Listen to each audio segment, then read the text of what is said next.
365 days ये चुनाव action और चुनाव मोड में रहने वाले ये लोग हैं। प्रधानमंत्री मोदी दिल्ली में कहाँ है? पाकिस्तान एक भूमिका लेकर युद्धबंदी के लिए काम कर रही है। हिंदुस्तान कहाँ है? ये केरल का चुनाव में जाएंगे, फिर पश्चिम बंगाल जाएंगे, फिर आसाम जाएंगे, फिर तमिलनाडु जाएंगे, फिर पुदुचेरी जाएंगे। देखिए, प्रधानमंत्री मोदी के आखिरी दिन शुरू हो गए हैं राजनीति में। प्रधानमंत्री ने केरला में कहा कि गल्फ नेशन जो है वो प्रायोरिटी दे रहे हैं भारतीयों की सुरक्षा की, लेकिन उन लोगों को भी चेतावनी दी उन्होंने जो लोग भ्रम फैला रहे हैं देश में कि पेट्रोल और गैस की किल्लत हो रही है देश में, और उन लोगों से भारत को ज़्यादा खतरा है। नहीं, देखिए, भारत को सबसे ज़्यादा खतरा जो है वो आज दिल्ली में जो सरकार है उनसे है। उस सरकार को कोई भूमिका नहीं है, कोई विज़न नहीं है, हाँ, कोई दिशा नहीं है। 24 आवर चुनाव में 365 डेज ये चुनाव एक्शन और चुनाव मोड में रहने वाले ये लोग हैं।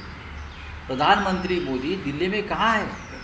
इतना बड़ा क्राइसिस चल रहा है देश में, देश के बाहर सीमा पर पाकिस्तान एक भूमिका लेकर युद्धबंदी के लिए काम कर रही है। हिंदुस्तान कहाँ है? ये केरल का चुनाव में जाएंगे, फिर पश्चिम बंगाल जाएंगे, फिर आसाम जाएंगे, फिर तमिलनाडु जाएंगे, फिर पुदुचेरी जाएंगे।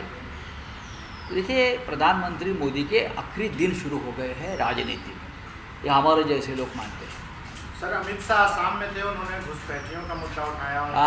अमित शाह कल आसाम में थे, उन्होंने घुसपैठियों का मुद्दा उठाया और उन्होंने कहा कि जो अप्रवासी हैं उनको बाहर जाना है। देखो, अमित शाह जी आप गृहमंत्री हैं, अमित शाह जी आप गृहमंत्री हैं। लगभग 10 साल से भी ज़्यादा समय असम में आपकी सरकार है, बीजेपी की सरकार है ना, तो आप क्यों रोना रो रहे हो? अगर घुसपैठिया है पश्चिम बंगाल में और आसाम में तो आपकी जिम्मेदारी है। बॉर्डर सिक्योरिटी फोर्स किसके पास है? आर्मी किसके पास है? यंत्रणा किसके पास है?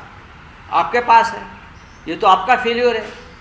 अगर घुसपैठिया है तो ये आपका फेल्योर है, आपको इस्तीफा देना चाहिए। ममता बनर्जी कह रही कि अगर बीजेपी सरकार में आएगी, सत्ता में आएगी, तो लोगों से अंडा और मछली भी छीन लेगी। हाँ, मुंबई में हम लोग उसका अनुभव ले रहे हैं।